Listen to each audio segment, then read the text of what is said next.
تشرفت صباح هذا اليوم بمقابلة سيادة رئيس الجمهورية، وكان هذا اللقاء فرصة للتباحث والحديث حول عديد المسائل التي تتعلق بقطاع النقل ودوره الاقتصادي والاجتماعي، ومن أجل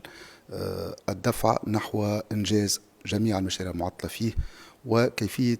أن يكون قطاع النقل رافدا من روافد التنمية الاقتصادية والاجتماعية. وكان هذا اللقاء أيضا مناسبة أسدى فيها سيادة رئيس الجمهورية تعليماته من أجل الشروع الفوري في إنجاز الدراسات الأولية اللازمة من أجل إنجاز مشروع قطار سريع يربط شمال تونس بجنوبها، اللي هو باش يكون إن شاء الله لو تي جي في تونيزيان،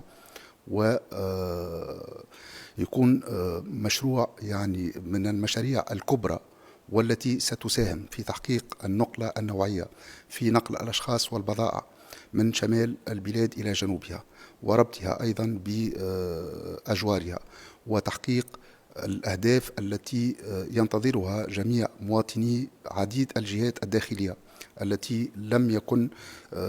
يعني النقل متوفرا فيها بالظروف التي سيتم إنجاز هذه المشاريع الكبرى فيها.